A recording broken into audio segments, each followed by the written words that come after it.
Assalamualaikum warahmatullahi wabarakatuh. Halo teman-teman, di sini kita akan bersama-sama untuk belajar bagaimana mengoperasikan software SEL. Oke, untuk poin yang pertama kita akan mempelajari mengenai bagaimana sih kita menginput data dengan tipe header.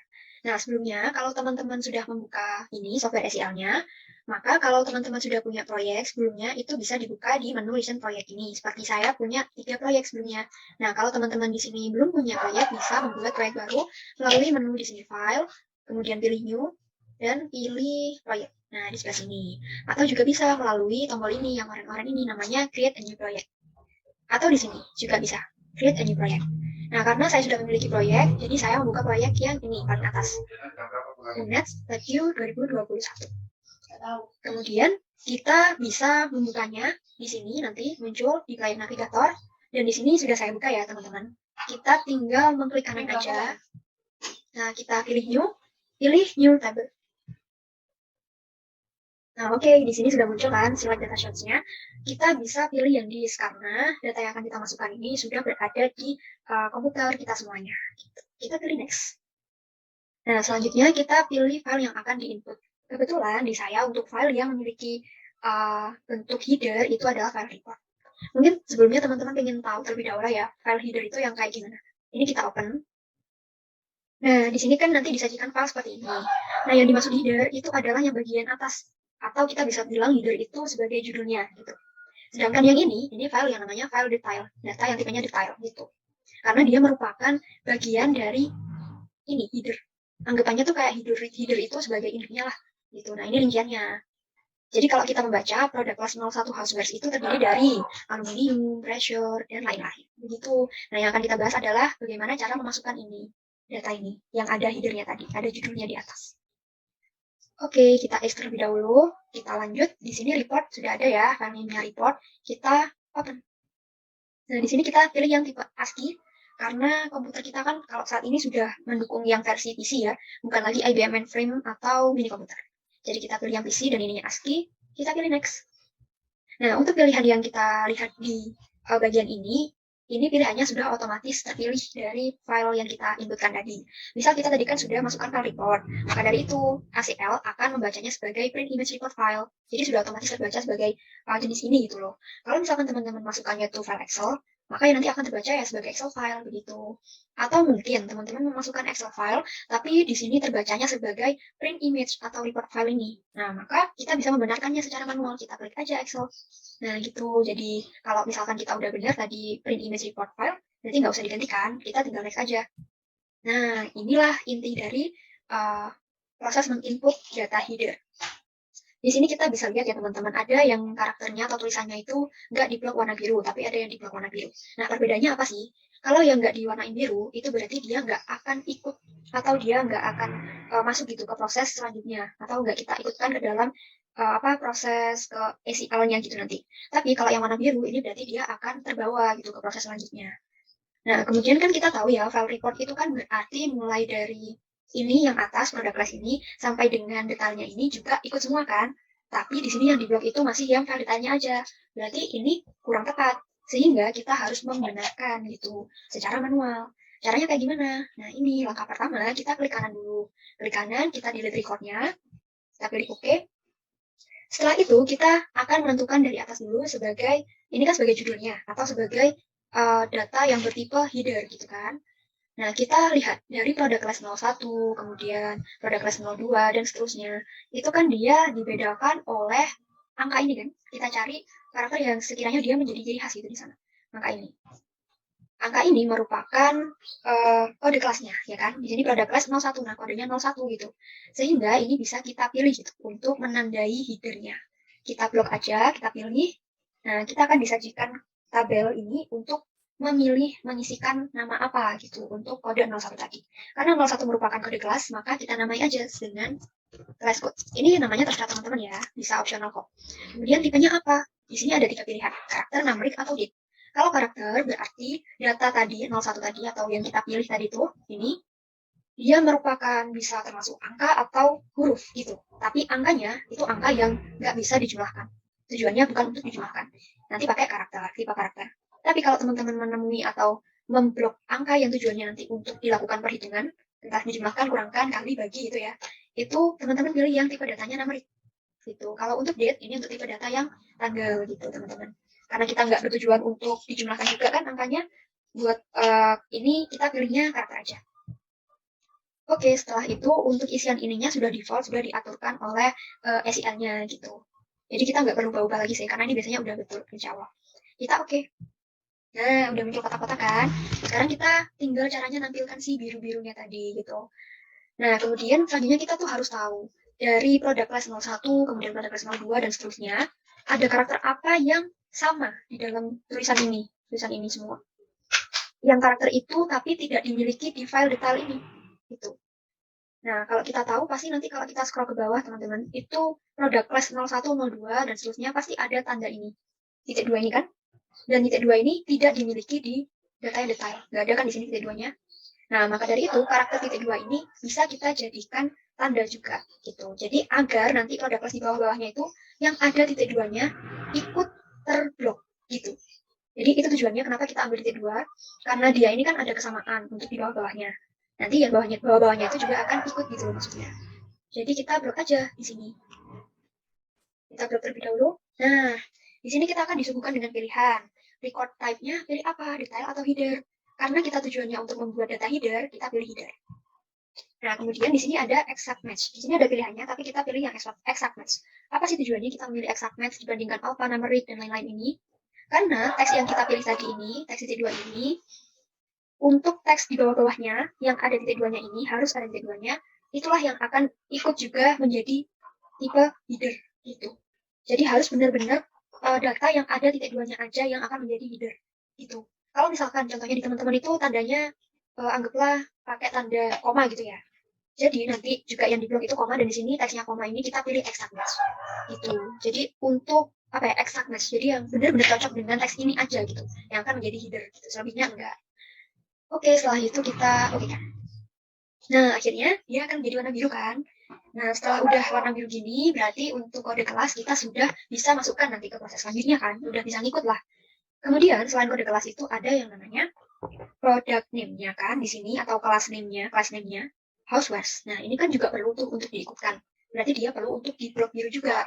Maka dari itu kita pilih gini. Nah, di sini saya milihnya sampai ke sini ya. Kenapa saya lebihkan? Karena takutnya teman-teman nanti itu di bawah kita nggak tahu kan, nggak bakal scroll satu, ternyata ada yang produk kelasnya itu sampai panjang gitu namanya. Nah, untuk jaga-jaga maka kita pilih karakternya tuh sampai sekian panjangnya. Tapi ini optional sih, misal teman-teman pilih sekian. Nah, segini aja juga nggak apa-apa, segini nggak apa-apa. Tapi saya ingin sampai sini aja deh. Nanti, sebentar. Kita ulangi. Nah, sampai sini. Oke, kita akan menamai yang kita pilih, kita blok tadi. Namanya kan kita masukkan tadi sebagai produk class ya. Produk class. Oke, produk class atau class name aja ya mungkin. Kita class name. Class name, nah kayak gini.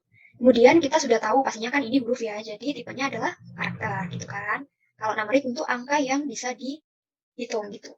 Karena karakter sudah, ininya juga biasanya sudah default, kita tinggal oke. Nah, dia terbiru-biru kan teman-teman, berarti dia sudah nanti bisa dibawa ke proses selanjutnya gitu. Bisa ikut. Yang berarti ini headernya sudah beres teman-teman untuk header yang ini. Tinggal selanjutnya kita ke file yang detail gitu. Nah, di file detail ini pertama kita akan memblok ini semua, tapi nggak bisa kita langsung blok secara keseluruhan gitu, nggak bisa. Harus satu persatu sesuai kolomnya ini. Nah, sesuai kolomnya, karena kan setiap kolom ini memiliki jenis yang berbeda-beda.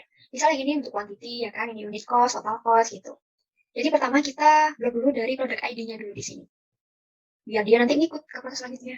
Nah, kita disuguhkan pilihan lagi nih, mau new record apa existing record. Jadi kalau kita pilih new record, berarti kita akan membuat tipe file yang baru gitu. Sedangkan kalau untuk ini existing record, kita akan membuat file ini sama tipenya dengan yang atasnya. Atasnya tadi kan tipenya header. Nah, ini kan existing record header 1. Berarti ini bertujuan kalau existing itu dia akan ngikut sama kayak atasnya. Tapi karena ini kan berbeda, kita ini membuat file ini sebagai detail. Jadi kita pilih new record. Oke. Nah, kita pilih namanya, mau dinamai apa? Kita namai aja sama product ID. Ini namanya optional ya, tergantung keinginan teman-teman aja gitu, sesuaikan dengan kebutuhan teman-teman. Karena dia ini angka, tapi angkanya kan nggak bisa dijumlahkan, kurangkan, nggak bisa dihitung lah ya. Karena bukan untuk dihitung, kita pilihnya yang karakter. Kita oke. Nah, sudah kotak-kotak gini. Jadi kita selalu kan biasanya memilih karakter yang intinya karakter itu bisa sama di sini semua di detail ini, tapi dia membedakan dengan header gitu. Nah, tapi ada cara lain loh teman-teman, selain kita harus memilih gitu karakter yang unik lah ya anggapannya. Nah, kita bisa langsung aja sebenarnya. Cara yang kedua itu kita plug ini. Nah, untuk ininya diganti aja dengan bukan exact match. Kalau exact match kan berarti hanya teks yang berisi 010112 0101027110 ini yang akan diikutkan atau yang akan diblok ya kan. Hanya teks yang ada ininya aja. Sedangkan di bawah-bawahnya kan nggak ada yang sama persis ya teman-teman. Maka dari itu harus diubah, jangan yang exact match, jangan dipersiskan, tapi yang numerik aja. Nah, ini kan akan jadi berubah abu-abu ya. Matilah ininya kayaknya kayak gitu. Jadi kita memilih untuk data ke bawahnya yang tipenya numerik gitu. Kalau di sini numeriknya maknanya beda ya, bukan untuk yang dijumlahkan. Jadi di sini numeriknya bebas, baik untuk dijumlahkan maupun enggak, selama itu angka, tetap kita pilihnya numerik.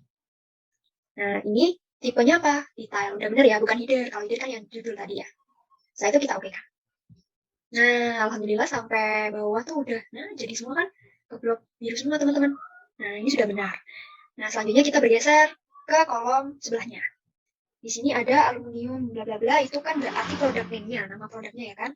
Nah, kita bisa blok. Nah, di sini saya selalu menerapkan kehati-hatian, kewaspadaan, jadi nggak cuma sampai sini aja, tapi saya mau blok sampai sini mungkin. Nah, cukup ya teman-teman di sini. Oke, kita beri nama seperti biasa, berarti namanya product name. Nah, misalkan teman-teman mau tulis nama produk gitu juga nggak apa-apa sih, itu optional aja. Tipenya jelas karakter ya, karena dia kan huruf. Jadi kita oke kan. Nah, alhamdulillah juga ini sudah terblok biru sampai yang bawah. Oke, selanjutnya di sini ada kolom quantity. Nah, untuk quantity juga karena untuk kehati-hatian, kalau untuk angka ini biasanya di bloknya itu lebih baik dari belakang aja gitu sih, teman-teman. Dari bagian sini kita blok sampai ke mungkin sampai sini ya. Nah, oke.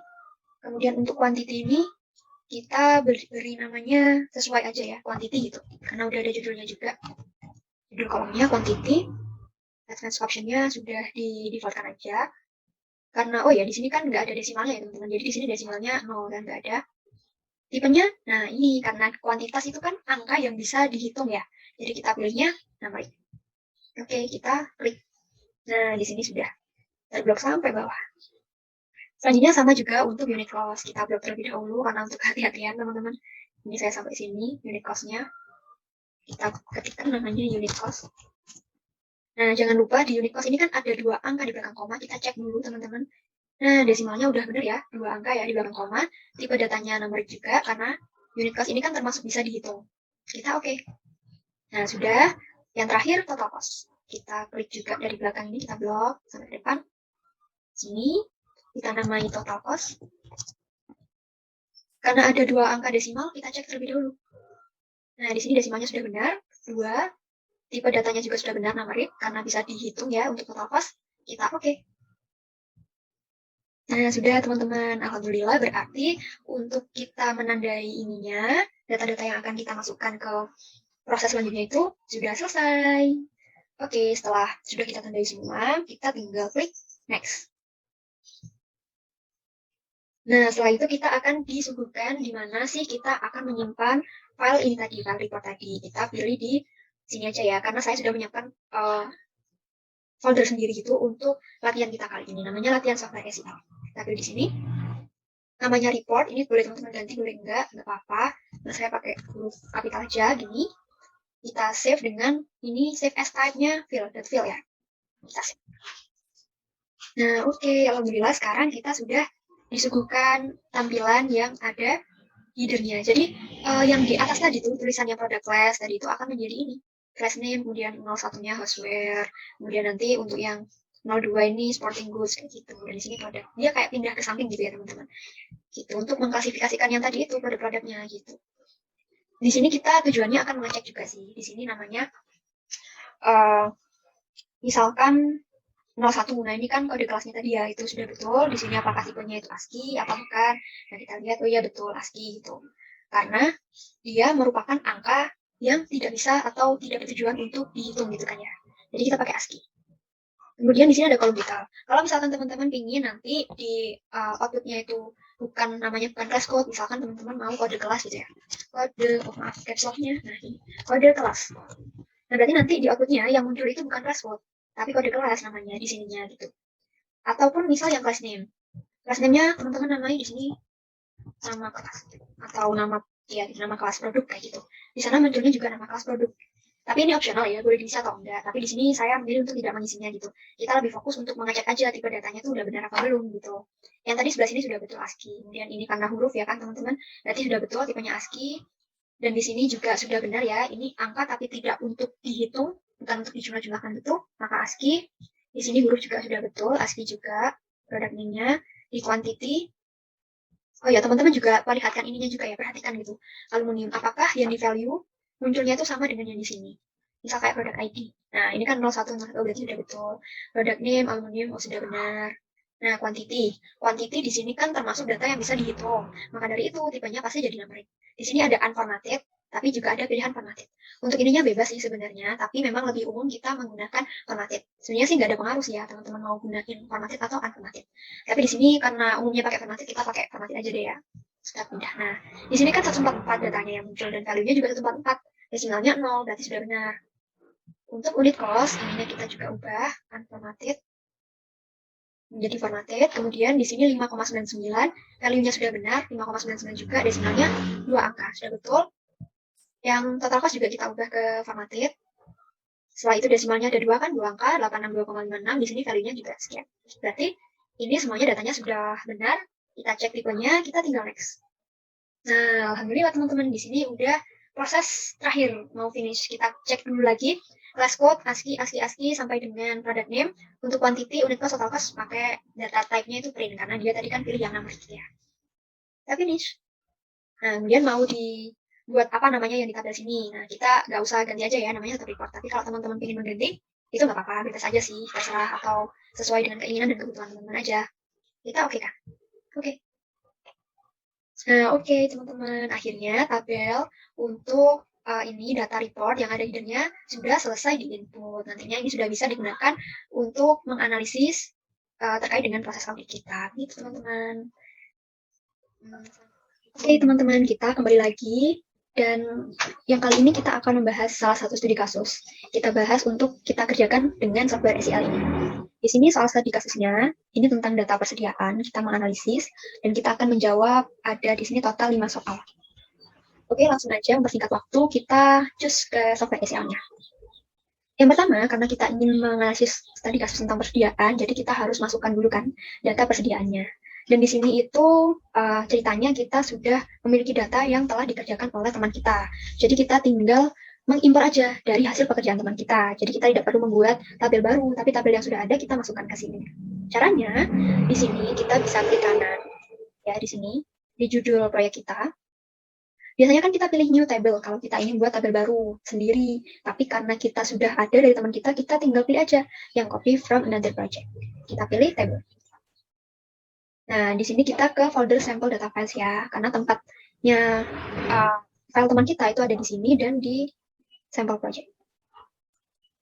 Nah, di sini kita sudah muncul ada berbagai macam file SEL yang ibaratnya ini sudah dikerjakan oleh teman kita. Kita memilih yang inventory. Inventory aja, ini bisa kita klik gini, klik satu kali di sini, tombol panah ke kanan, atau bisa juga, bentar ini dikembalikan dulu, atau langsung klik 2 kali di sini, 1, 2. Nah, begini, dia akan muncul. Jadi kita pilih inventory, persediaan, karena kita ingin melakukan analisis data tersebut. Kita klik OK. Nah, langsung teman-teman di sini, secara otomatis, kita akan langsung memperoleh. Namun, ketika dibuka, kita tidak secara serta-merta ditampilkan tabelnya gitu oleh si A. Kita perlu memilih lagi file yang .file-nya gitu untuk persediaan. Karena persediaan kan inventory ya, kita cari .file yang inventory. Nah, di sini ketemu. Nah, yang .file ya teman-teman, biar bisa menampilkan tabelnya. Ini kita open. Nah, di sini alhamdulillah sudah muncul teman-teman. Setelah itu, karena sudah muncul datanya, kita tinggal menuju ke soal studi kasusnya. Kita diminta apa sih, menganalisis apa sih di soalnya. Sebelumnya kita baca terlebih dahulu, di sini ada kolom keterangan terkait dengan, oh ini nama kolomnya, misalkan min KTY, itu artinya minimum quantity, dan ini jumlah kerjaan minimal, sampai dengan, dan lain-lain, sampai value at cost, ini nilai persediaan berdasarkan biaya gitu. Coba kita cocokkan terlebih dahulu, di sebelah sini. Apakah benar ada kolom-kolom itu? Product number, product class, location, product description, product status, unit cost, dan lain-lain, sampai dengan quantity on hand, ada juga inventory value at cost yang tadi quantity on order, reorder volume, Ya, berarti ada semuanya ya teman-teman, dari mulai ini tadi kan ada produk statusnya, kemudian unit cost-nya. Unit cost ini berarti biaya per unitnya ya. Kemudian cost date ini tanggal pembelian, sale price harga jualnya, tanggal penjualan, price date ini quantity on hand itu berarti jumlah persediaan yang ada di gudang gitu ya teman-teman, di tangan gitu yang saat ini tersedia. Kemudian ada reorder point ini merupakan jumlah minimal persediaan yang ada di gudang. Jadi kalau persediaan di gudang udah mencapai 980, itu harus segera melakukan pembelian persediaan gitu. Kemudian ada quantity on order, ini berarti persediaan yang sedang dipesan, jumlah persediaan yang sedang dipesan. Lalu ada juga inventory value at cost, ini nilai dari persediaan, dan market value. Market value ini berarti harga pasarnya gitu ya, nilai pasar dari persediaan. Oke, kita kembali ke soal. Kemudian di sini diminta, berdasarkan informasi tersebut, Anda diminta untuk melakukan analisis atas data persediaan yang dimiliki oleh auditi dengan langkah-langkah sebagai berikut. Oke, kita menuju soal pertama. 1. Lakukan validasi atas data yang Anda peroleh dengan memastikan bahwa yang pertama, data tersebut berisi 152 baris. Jadi kita harus melakukan validasi. Nah, validasi ini untuk meyakinkan apakah data yang kita terima itu sudah benar, sudah lengkap gitu teman-teman, dan apakah sudah tepat gitu nanti jumlahnya. Kita akan kembali ke software SEL, berarti kita diminta memastikan bahwa data ini berisi 152 baris. Nah, bagaimana kita bisa mengetahuinya bahwa di sini sudah ada 152 data? Itu kita harus mencari jumlah recordnya. Sebenarnya teman-teman, jumlah record itu memang sudah bisa kita lihat di sini, di bawah. Nah, di sini kan 152 records, berarti prediksinya pasti harusnya data ini sudah benar kan, berjumlah sekian. Tapi untuk lebih meyakinkan kembali, kita bisa memanfaatkan menu di software SEL ini agar lebih percaya gitu, lebih valid lagi gitu untuk datanya. Kita bisa memilih menu Analyze. Klik Analyze, kemudian kita memilih Count Records. Jadi kita bertujuan untuk menghitung records. Kita klik aja. Nah, if ini tidak perlu diisi karena kita tidak menginginkan kondisi khusus gitu untuk perhitungan datanya. Dan yang dihitungkan semua data gitu ya. Maka di sini di bagian more, scope atau cakupan datanya adalah all atau semua gitu. Karena kita tidak memerlukan if, kita tinggal klik OK aja. Nah, kok nggak muncul ya? Jadi kita tidak secara langsung disuguhkan tentang hasilnya, tapi kita harus melihat di sini, di bagian bawah kiri, yaitu di log. Nah, di log ini karena kita sudah melakukan analyze dan count, maka kita lihat di bagian count. Di sini klik 2 kali.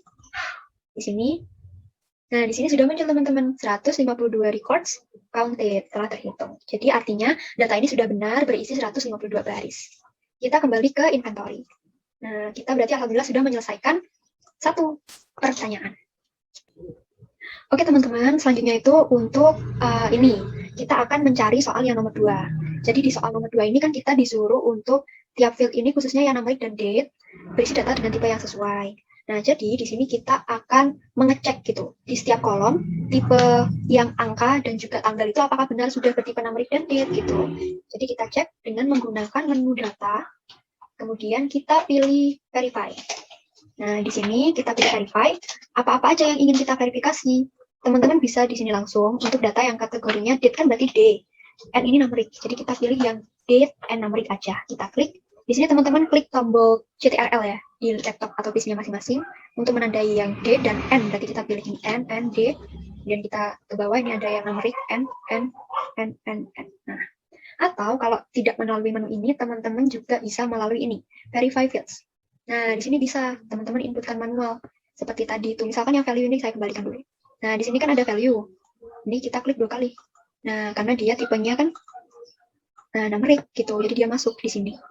Itu teman-teman, kita oke kan. Nah, misalkan kemudian kita klik di more. Nah, cakupan data yang ingin kita analisis kan semua. All.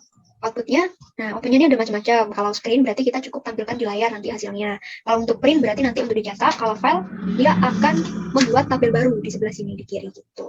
Jadi kita pilihnya yang screen aja, karena untuk ditampilkan di layar aja. Setelah itu kita oke kan. Nah, alhamdulillah teman-teman, di sini ternyata no data validity errors detected.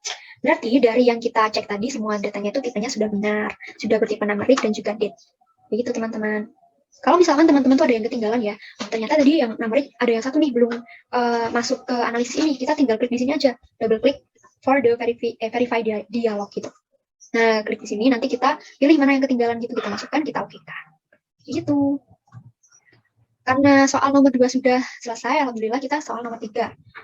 Yaitu kita mengecek apakah jumlah field dari MKT file-nya adalah sekian dan field dari value itu sekian, inventory value at cost-nya. Nah, MKT value ini kan market value, sedangkan yang value itu inventory value at cost. Kita ingat-ingat, kita pergi ke software-nya. Oke, di sini kita akan menggunakan menu analyze untuk melihat atau menghitung apakah memang sekian gitu ya, disebutkan di soal tadi, untuk jumlah market value dan value-nya. Nah, kita pakai analyze, kemudian kita pilih total fields. Nah, total fields, kita akan menghitungkan total fields-nya berapa, dan fields yang diminta tadi itu ada market value yang pertama. Seperti biasa ya, teman-teman bisa pilih di sini atau bisa di total fields ini kita masukkan satu-satu gini. Misal kita pilih dari sini ya. Ini pakai market value. Salah. Kita kembalikan dulu. Nah, ini market value, kita klik 2 kali, sudah masuk. Yang kedua, kita untuk ngecek value, di sini value. Nah, sudah kan teman-teman? Sudah 2 ini masuk, inputnya kita oke. Nah, untuk more di sini, karena scope-nya sudah benar all, kita tinggal oke-kan saja di sini. Nah, di sini muncul teman-teman hasilnya. Ternyata untuk value itu sekian. Kita lihat 1029.061,61. 1029.061,61. Berarti market value-nya sudah benar. Sedangkan untuk value 680.479,94. Nah, 680.479,94. Berarti semuanya sudah benar untuk market value maupun value-nya. Gitu. Baik teman-teman, di sini kita akan melanjutkan mengenai studi kasus yang selanjutnya. Jadi di studi kasus ini kita akan membahas mengenai analisis data hutang. Dan di sini kita membutuhkan 3 tabel, yaitu yang pertama P-Trans, vendor, dan juga inventory. Selanjutnya kita cek di software SEL kita. Kita akan buka. Nah, di sini sudah kita memasukkan tentang tabel inventory. Berarti ada 2 tabel yang kita belum masukkan, yaitu tabel vendor dan juga tabel AP-Trans. Oke, baik, kita karena tabelnya itu berasal dari hasil pengerjaan teman kita, jadi di sini kita memilih menu copy from another project. Nah, di sini kita memilih tabel dan kita memasukkan di sampel data files ini, kita pilih yang sampel project dan kita pilih yang pertama AP-Trans yang kita butuhkan dan yang kedua yang belum, yaitu vendor. Nah, setelah dua-duanya sudah masuk, kita klik OK. Nah, di sini sudah muncul kan AP-Trans dan juga vendor. Ya, kita coba buka satu persatu untuk AP-Trans-nya. Nah, kita perlu untuk memasukkan kembali data yang berformat .field terlebih dahulu. Di sini kita cari di sampel data files yang AP-Trans.field. Field file ini, nah di sini. Setelah itu sudah kita open. Sudah masuk data AP-Trans-nya. Kemudian yang kedua, data vendor. Kita masukkan juga untuk data .field-nya. Vendor. Nah, di sini. Kemudian kita open. Nah, sudah masuk juga untuk data vendornya. Selanjutnya kita coba cari tahu di soal apa yang dibutuhkan atau yang perlu dianalisis. Yang pertama, kita diminta untuk menganalisis apakah terdapat nomor vendor yang ganda pada daftar vendor. Nah, berarti kita membutuhkan data dari tabel vendor. Oke, kita kasih out dulu. Kita berada di tabel vendor ini. Caranya kita menggunakan menu analyze. Kemudian kita pilih cara yang paling simpelnya itu look for duplicates. Nah, di sini kita bisa memilih gitu ya teman-teman. Yang ditanyakan tadi kan tentang vendor atau nomor vendor yang ganda. Berarti di sini kita memilih nomor vendornya. Kita cari. Nah, ini kita pilih nomor vendornya. Kemudian, atau kita juga bisa untuk menampilkan tambahan gitu ya. Apa yang ingin kita cari selain di nomor vendor ini. Tapi di sini saya hanya masukkan nomor vendor saja. Kemudian outputnya kita pilih screen. Kita klik OK. Nah, ternyata hasilnya ada record number di sini 30 dan nomor vendornya 12289. Nah, ini memiliki duplikasi. Berarti lebih dari satu data untuk vendor ini. Kita coba buka. Nah, benar kan teman-teman? Di sini vendor number-nya ada 2. Ini nama vendornya. Gitu. Atau teman-teman juga bisa, ini kita remove dulu ya. Bisa melalui ini. Ini kita blok dulu vendor number-nya. Kemudian kita ke analyze. Kemudian kita look for duplicates. Nah, ini langsung ketemu. Jadi tidak perlu masukkan seperti tadi gitu. Jadi bisa ada banyak cara sih teman-teman untuk melihat apakah ada nomor vendor yang ganda atau tidak. Atau kita juga bisa menggunakan menu classify gitu. Caranya, pertama kita klik analyze, kemudian classify. Nah, di sini kita ingin mengklasifikasikan berdasarkan vendor number. Nah, begini kan vendor number. Kemudian, nah di sini outputnya kita pilih screen. Kita oke kan. Nah, di sini kita akan mendapatkan vendor number dengan jumlah nomor vendor numbernya itu kan, jumlah vendor numbernya. Di sini ada yang 111, berarti kalau duplikasi kita cari yang lebih dari 1. Nah, ini ada 2. Berarti ini kan lebih dari 1, dia terduplikasi atas nomor 12289 gitu kan, teman-teman. Nah, berarti setelah itu kita bisa menjawab soal nomor 1 atau A, apakah terdapat nomor vendor yang ganda? Berarti ada gitu. Ada nomor vendor yang ganda pada daftar vendor. Nah, ini tapi tidak boleh kita langsung menghakimi gitu ya, menjudge bahwa itu merupakan kesalahan atau suatu fraud dari klien gitu, teman-teman. Jadi kita harus konfirmasi dahulu ke kliennya. Nah, selanjutnya yang kedua atau yang B, kita akan coba cari apakah terdapat vendor yang tidak pernah melakukan transaksi. Berarti di sini kita harus membutuhkan dua data vendornya dan juga data transaksinya. Nah, di sini dari vendor dan juga transaksi itu terpisah kan, teman-teman. Jadi bagaimana caranya agar bisa berhubungan gitu ya kan? Berarti kita gabungkan dengan menu yang namanya ada join table atau relate table. Jadi dua-duanya ini bisa. Tapi yang pasti ketika kita menggunakan salah satu di awal, kita itu tidak bisa menggunakan yang lainnya. Sebenarnya bisa, tapi kita harus menghapus dulu yang di awal gitu, baru bisa menggunakan yang lain. Intinya kalau dari dua ini nggak bisa dipakai dua-duanya bersamaan. Jadi harus pilih salah satu. Begitu. Nah, kemudian kita kan berarti bertujuan untuk mencari tadi itu vendor yang tidak pernah melakukan transaksi. Artinya kan vendornya harus yang transaksinya itu 0, gitu kan. Yang pertama kita mencoba menggunakan fitur relatable ya, teman-teman. Fitur relatable ini berarti kita harus menggabungkan dua tadi dan mencari terlebih dahulu yang menjadi data parents itu yang mana, atau data utamanya itu yang mana.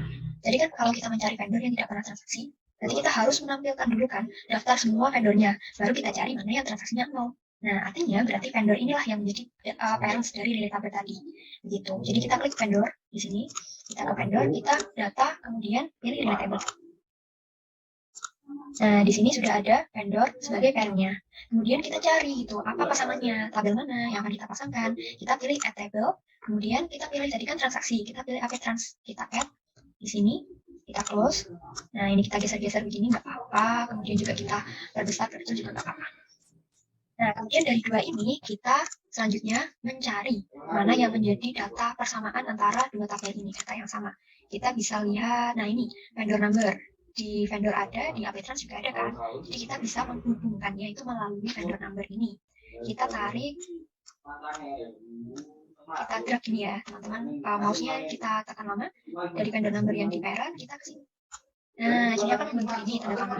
Artinya ini akan saling terhubung begitu teman-teman. Kalau sudah klik finish. Nah, berarti ini sudah terhubung antara vendor dan juga AP-Trans begitu. Nah, kemudian di vendor ini kan berarti kita mau cari kan vendor mana yang transaksinya 0. Dan kita harus mengambil data dari AP-Trans. Caranya, data nanti kita masukkan ke kolom baru. Berarti kita add kolom. Add kolom ini kita ambil dari data AP-Trans. Nah, apa yang kita lihat? Karena tadi kan soalnya mencari vendor yang tidak melakukan transaksi. Berarti biasanya kalau transaksi itu kan berhubungan bisa ada invoice number-nya, gitu kan, kita tambah di sini, atau juga invoice amount, gitu kan, teman-teman.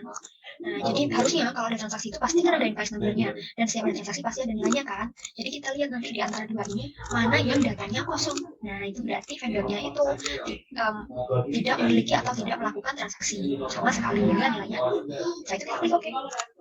Nah, di sini kan, mungkin ini, nah ini invoice number dan invoice amount. Ternyata dari vendor-vendor ini, nama vendor ada yang ini kosong. Nah, berarti di sini kan pertanyaannya apakah terdapat vendor yang tidak pernah. Berarti ada jawabannya terdapat vendor. Nah, ini vendornya ini lumayan banyak ya, teman-teman. Kemudian, gimana caranya agar kita tahu ada berapa? Kita bisa langsung aja klik di sini invoice number ini yang kosong, kita quick filterkan, kita cari yang sama, yang sama-sama kosongnya gitu. Nah, ternyata ada beberapa ini banyak ya, teman-teman ya. Yang invoice number-nya itu 0 dan invoice amount-nya juga 0. Artinya dia tidak pernah melakukan transaksi. Kita bisa hitung dengan count. Oke. Nah, ternyata di sini muncul 12 data atau 12 vendor yang tidak pernah melakukan transaksi. Begitu, teman-teman. Nah, ini kita hapus dulu ya. Kemudian selanjutnya saya ingin menunjukkan juga ke teman-teman gimana kalau kita misalnya menggunakan fitur join table gitu. Tapi yang pertama kita harus menghapus dulu relate yang udah kita bikin atau kita buat. Karena nggak bisa relate dan join itu dijalankan secara bersama-sama. Harus satu-satu, harus pilih satu ya, nggak boleh pilih dua-duanya. Nah, di sini kita pertama menghapus dulu tentang data yang kita hasilkan gitu dari relate tadi. Jadi ketika relate kan kita menghasilkan dua data ini kan, dua data baru kita hapus terlebih dahulu. Kita remove. Oke, di sini juga kita remove. Oops. Nah, ini remove. Oke. Nah, setelah itu kalau kita udah remove, kita cek terlebih dahulu ke data relate table-nya. Nah, kita lihat masih ada hubungan di antara dua ini. Nanti kita harus hapus terlebih dahulu. Di mananya kita bisa klik kanan, kita delete. Nah, ini kan sudah. Ini sudah terdelete kan, teman-teman. Kita finish. Nah, setelah itu, coba kita cek. Di sini apakah kita masih bisa add column yang ada update trans-nya. Kita cek dulu, teman-teman. Klik kanan, add column. Di sini, nah, sudah hilang kan, teman-teman, update trans-nya. Kalau yang tadi kan ada, sekarang udah hilang, itu tandanya relate atau hubungan dari update trans dan vendor sudah hilang. Sehingga kita bisa melakukan fitur join. Nah, kalau untuk fitur join, kita sama sih sebenarnya.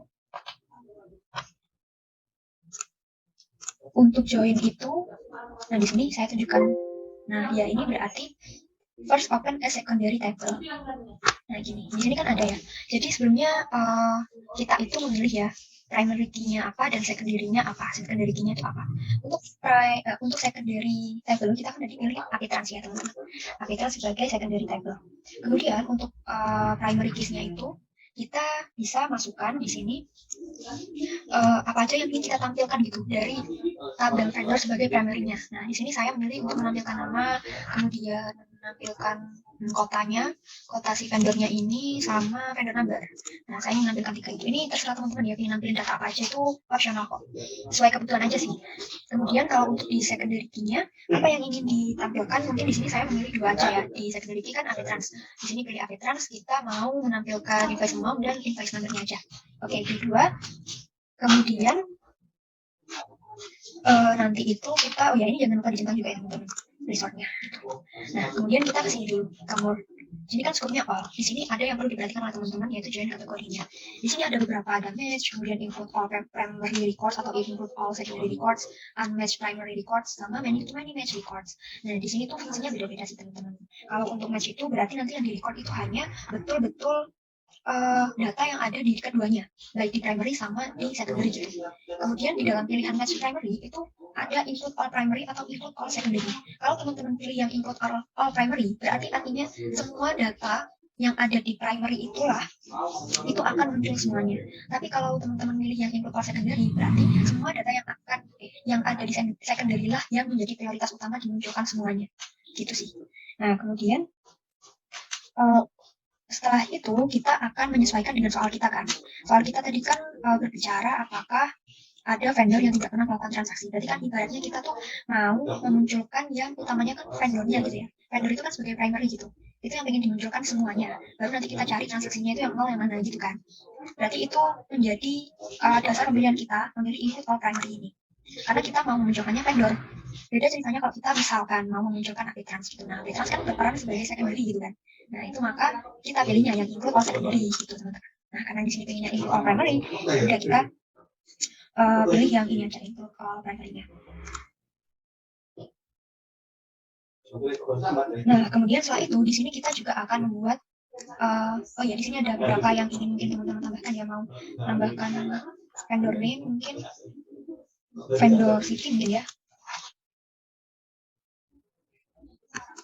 Vendor city. Vendor number. Oh iya maaf teman-teman, tadi itu lupa ya, sebentar. Yang sebenarnya di sini itu dipilihnya di sini sih teman-teman, sebentar. Jadi di sini itu kan tadi yang ingin ditampilkan itu ada di primary fields sama secondary fields. Jadi bukan di primary keys atau secondary keys gitu ya.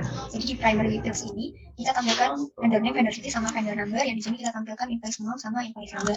Sedangkan di sini kita itu bukan memilih tiga-tiganya, tapi kita hanya memasukkan mana yang sama. Seperti tadi kayak kita bikin di table, data mana yang sama antara primary dengan secondary.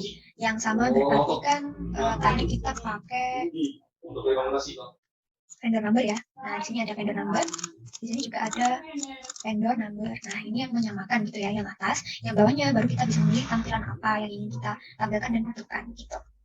Selanjutnya kita akan, karena ini akan menjadi tabel baru gitu ya, untuk fitur join ini kita harus memberi nama tabel di to ini, di kolom to.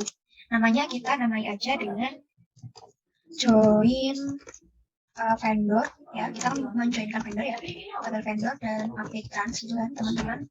Join vendor API trans, kemudian kita menggunakan metode match primary tadi kan, match primary. Nah, setelah itu kalau sudah kita bisa pilih oke.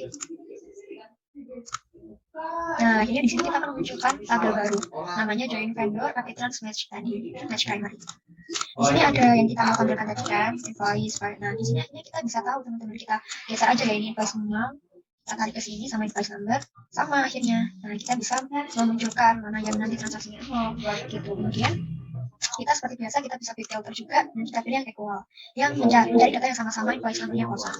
Equal. Nah, ini kan sama, nanti kita count juga sama hasilnya. Nah, 12, tadi itu ada 12. Jadi ada dua cara. Mau pakai join bisa, relate table juga bisa. Cuma memang lebih sederhana kalau kita pakai relate table gitu. Oke, selanjutnya kita berarti sudah menuntaskan ini. Soal yang kedua, apakah terdapat vendor tidak pernah melakukan transaksi? Jawabannya iya, ada vendor yang tidak pernah melakukan transaksi. Kemudian soal yang ketiga, itu apakah terdapat vendor yang sudah melakukan transaksi, namun belum tercatat di daftar vendor. Nah, berarti ini menunjukkan bahwa kita itu juga akan menghubungkan data antara vendor dan juga transaksi gitu kan. Cuman di sini perbedaannya adalah ini menanyakan apakah vendor sudah melakukan, ada yang sudah melakukan transaksi tapi belum tercatat di daftar vendor. Nah, tadi kebalikannya, kita bisa catat itu atau kita bisa pastikan bahwa yang menjadi parents-nya itu adalah transaksinya. Jadi kita cari atau kita daftar dulu ya transaksinya itu apa aja, kemudian kita nanti lihat di daftar atau di nama vendor itu. Ada nggak sih dari transaksi ini yang nggak punya nama vendor gitu ya kan? Jadi kita bisa klik di sini di Apitrans dulu karena mau dijadikan induknya, mau jadi apa parents-nya gitu. Kemudian kita pakai fitur langsung relate aja ya biar lebih singkat gitu. Kita pakai data, kemudian relate tables. Ini kita X karena sudah jadi parent, kita tambah table apa yang kita butuhkan, vendor. Nah, kita tambah vendor di sini. Kita add-kan, kita zoom dulu di sini biar kelihatan. Ya, sudah. Kemudian kita hubungkan lagi mana data yang sama antara Apitrans dan vendor. Yang pasti tadi sama juga kita pakai vendor number. Kita ambil di sini vendor number. Nah, oke. Sudah ada panah, berarti mereka sudah berhubungan. Kemudian kita klik finish. Oke, kemudian di Apitrans ini kita mau cari ya kan mana vendor yang dia nggak ada namanya tapi dia melakukan transaksi gitu. Transaksi mana yang nggak ada nama vendornya gitu kan. Coba kita cek lagi. Nah, iya gitu. Oke, kita klik kanan, sama seperti kita add columns, tapi kita ambilnya dari daftar vendor. Nah, kita bisa mungkin ambil langsung, ambil ininya aja ya kali. Ambil nama vendornya. Nah, kita klik di sini, kemudian kita oke. Nah, di sini berarti nama vendornya kan muncul semua. Kita bisa ngeceknya itu pakai quick filter equal, tapi di sininya kita cari yang nggak ada namanya ya, apakah ada atau enggak vendor name-nya. Jadi kita hapus di sini ya teman-teman. Nah, ternyata vendor name yang kosong itu nggak ada. Nah, berarti artinya semua vendor atau semua transaksi yang dilakukan itu vendor-vendornya sudah tercatat di daftar vendor gitu, nggak ada vendor yang kosong. Vendor name yang kosong itu nggak ada. Jadi kita bisa menyimpulkan bahwa di sini tidak terdapat vendor yang melakukan transaksi namun belum tercatat gitu teman-teman. Oke, kita bisa next ke soal selanjutnya, ini di dulu filternya. Selanjutnya kita akan ditanya apakah semua kode barang telah sesuai dengan daftar kode barang. Di sini maksudnya kode barang yang telah dibeli itu apakah telah sesuai dengan daftar kode barang. Jadi kalau kita melakukan pembelian barang, kode barangnya kan ada di invoice ya. Nah, invoice itu kan masuk di punyanya Apitrans transaksi ya kan. Jadi kita akan menghubungkan dari tabel transaksi dengan daftar kode barang pastinya ada di tabel inventory. Oke, kita akan kembali ke SQL. Pertama kita harus tahu dulu mana yang akan menjadi parents. Tentunya kalau kita mau cari tahu mana kode barang yang tidak ada dalam daftar yang belum daftar kode barang ya yang tidak sesuai. Mana kode barang yang telah sesuai yang tidak sesuai dengan daftar kode barang gitu kan teman-teman. Berarti kode barangnya itu yang menjadi parents-nya gitu kan jadinya. Sehingga kode barang itu kan ada di Apitrans. Nah, di sini berarti dia akan menjadi parents dan inventory menjadi ini anaknya gitu ya. Oke, di sini sudah Apitrans-nya kita data, kemudian kita ke relate tables. Ini di paste aja, ini mungkin dikecilkan gitu ya teman-teman, nggak apa-apa. Kita tambah tabel baru yang namanya inventory. Oke, sini inventory sudah masuk. Kita bisa mencari seperti biasa data yang sama antara Apitrans dengan inventory. Sepertinya ada di sini product number. Nah, ini ada product number, di sini ada kita linkkan. Oke, di sini berarti sudah terhubung. Setelah itu kita klik finish. Nah, setelah itu pada APTrans ini kita cari di